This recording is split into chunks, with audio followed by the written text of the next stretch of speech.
बिस्मिल्लाहिर्रहमानिर्रहीम। अस्सलाम वालेकुम नाज़रीन, मैं हूं एमएसजे और मेरे साथ मौजूद हैं एस्ट्रोलॉजर मलिक महबूब साहब। सर कैसे हैं आप? ठीक हैं? खैरियत से हैं?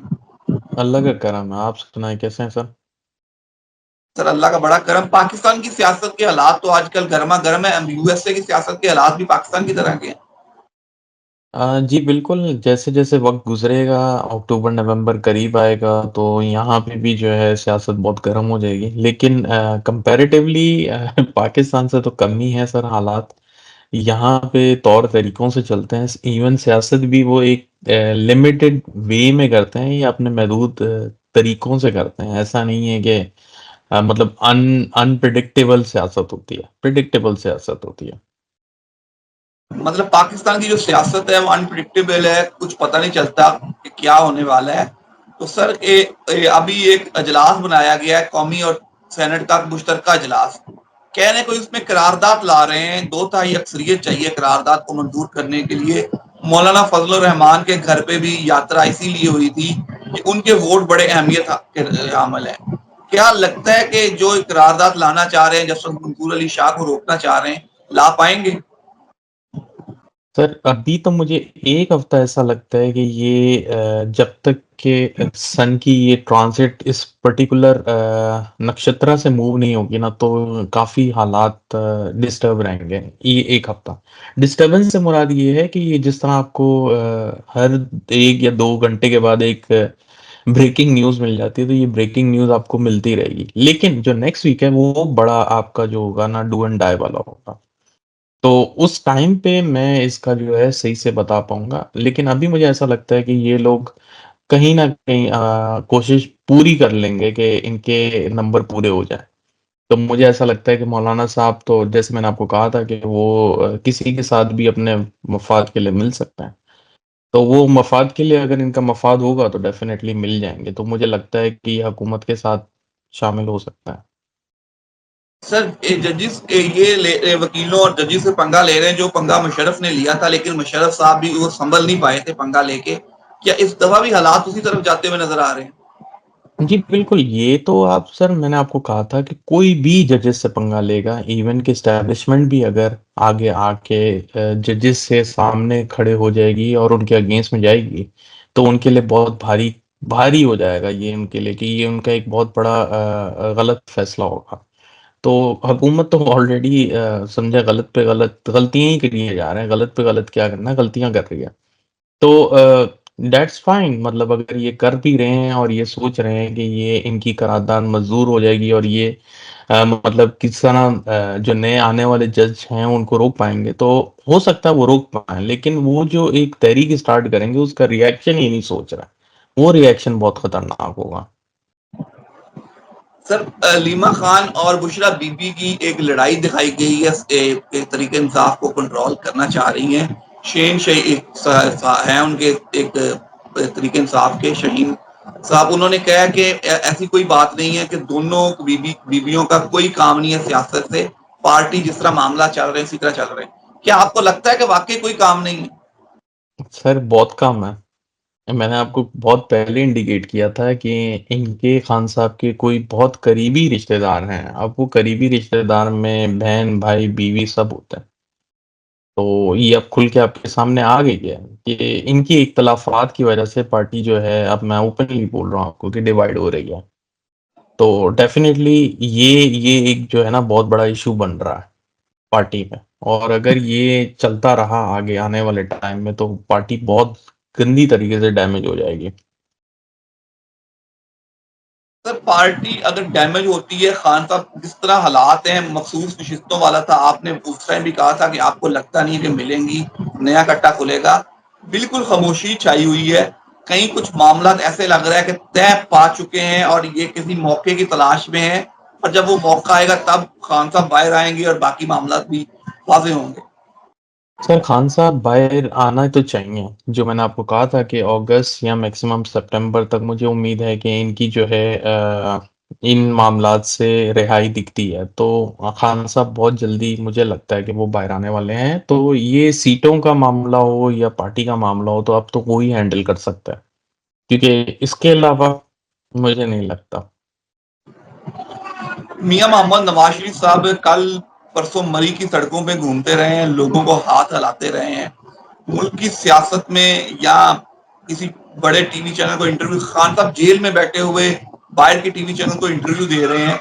मियाँ साहब तो बिल्कुल ही खामोश हैं, पाकिस्तानी चैनल को भी इंटरव्यू नहीं दे रहे। सर वो कैलिबर की बात है ना। आप वो कहाँ मियाँ साहब और कहाँ खान साहब, आप वो जमीन और आसमान को कंपेयर करने वाली बातें हैं। तो ये कोई रियलिस्टिक नहीं है। अगर कोई किसी चीज को एप्पल टू एप्पल कंपेयर किया जाता है, एप्पल टू सैमसंग तो नहीं कंपेयर हो सकता। तो ये तो फालतू बात है। अब वो वैसे ही रिटायर हो गए ना सर। अब रिटायरमेंट में वो हाथ ही हिलाएंगे बस, और क्या करेंगे सर। मतलब मियाँ साहब रिटायर हो गए, लेकिन वो मान नहीं रहे कि मैं रिटायर्ड हर्ड हो चुका हूँ, अब मेरा काम नहीं है सियासत। सर वो सब मान चुके हैं, लेकिन ये अपने वो अपने आप को या लोगों को इस एक वो बोलते हैं कि इस गुमान में रखा हुआ है कि मैं अभी भी हूँ। That's it. तो सर वो उनको गुमान है कि मैं किंग हूँ, मैं किंग मेकर हूँ, लेकिन वो पता नहीं किंग मेकर अब सिर्फ घर के लिए रह गए हैं। मरी में हाथ हिलाते हैं, लोगों को दिखाएंगे कि जी मैं हूँ। 14 रुपए का रिलीफ दिया था, बिजली फिर महंगी होगी, वो रिलीफ भी आवाम को नहीं मिल पाया। वो तो मैंने आपको कहा था कि ये तो आप ही बताएंगे 14 रुपए का रिलीफ मिला भी है या नहीं मिला। तो वो अब आपके सामने ही है। मुझे तो नहीं दिखता सर कोई भी रिलीफ अभी मिलता हुआ। सर जरदारी साहब एक्टिव हुए हैं, ये दो ताई अक्सरियत के लिए मौलाना साहब की यात्री जरदारी साहब ने की थी। इमरान खान के दौर में तो बिल्कुल ही बीमार हो गए थे, व्हील चेयर पे आ गए थे। आजकल तो बड़े शाश बशाश हैं जरदारी साहब।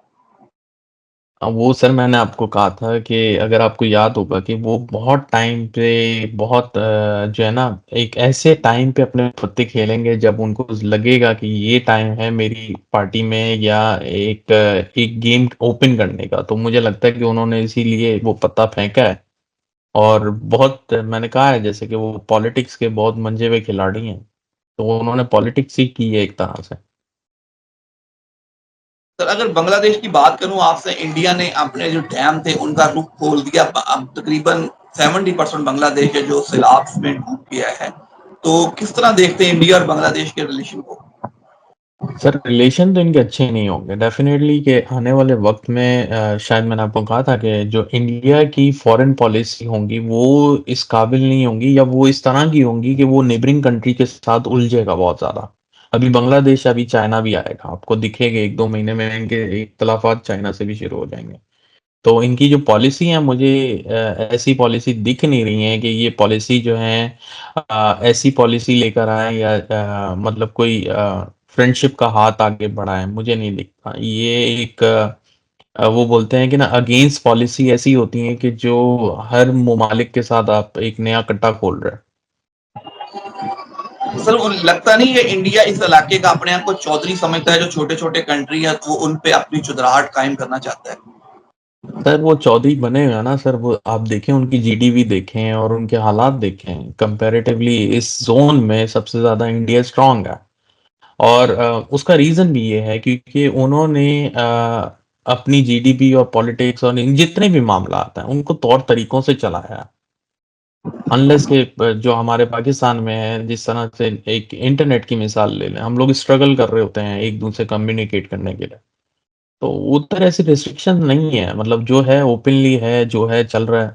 डेफिनेटली हर जगह प्रॉब्लम्स होते हैं, लेकिन अगर कंपेयर किया जाए इस जोन में तो मेरे ख्याल से इंडिया ने बहुत तरक्की की है। सर तरक्की बिल्कुल इंडिया ने बहुत तरक्की की है पिछले 10 सालों में, कोई बहुत आगे गया। पाकिस्तान से जीडीपी भी उनकी बहुत अच्छी है, लेकिन वो अपने पड़ोसी ममालिक बांग्लादेश, अगर नेपाल दूसरी साइड पे देखें, तो इतना ज्यादा अगर टेंशन क्रिएट होगी तो ये जीडीपी मेरा ख्याल उनके काम नहीं आ पाएगी। नहीं, वो एक अलग बात है। वो आप सही बोल रहे हैं। मैंने जैसे कहा है कि फॉरेन पॉलिसी इनकी अच्छी नहीं है और आने वाले हालात इनके लिए अच्छे नहीं होंगे। इनके लिए भी टफ टाइम आएगा। वो जीडीपी उनको संभाल नहीं सकेगी। अगर बॉर्डर पे क्लैशेस होंगे तो ऑफ कोर्स हर चीज पर असर पड़ेगा ना सर। तो आने वाले टाइम पे इंडिया डेफिनेटली उलझता हुआ दिखेगा आपको इन ममालिक से। तो आने वाले हालात पाकिस्तान से भी कहीं उलझता हुआ नजर आएगा। सर पाकिस्तान के साथ तो वैसे ही बड़ी उलझन है ना। पाकिस्तान से तो तब उलझा जाए जब अंदर की प्रॉब्लम सॉल्व हो ना। तो वो मैं आपको साफ बताता हूँ कि जब इनके हुकूमत के हालात अनकंट्रोल होंगे तो वो ऐसी कोई काम करेंगे कि लोगों का जो ध्यान है या जो लोगों का इस वक्त जोर है एक चीज के ऊपर, जैसे खान साहब के, वो डाइवर्ट करेंगे। That's are politic tactics. बिल्कुल सर, इंशाल्लाह हम फिर आपसे रहनुमाई लेंगे। तो एंड पे कोई मैसेज हो तो जरूर शेयर कीजिए। जी, मैसेज यही है कि कोशिश करें अपने जो मसले मसाइल हैं एक दूसरे से बातचीत करके सॉल्व करें, क्योंकि मेरे पास जितनी भी क्यूरीज आती हैं उसमें ज़्यादातर मैरिटल प्रॉब्लम्स होते हैं, और उसमें होता यही है कि सिर्फ शक की बुनियाद पे या एक दूसरे को गलत सोच के वो अच्छे खासे रिश्ते को ख़राब कर देते हैं। तो कोशिश करें अपने जो अंडरस्टैंडिंग है वो क्लियर करें। बिल्कुल sir, thank you so much. मुझे और मलिक महबूब साहब को दीजिए इजाजत। अल्लाह हाफिज।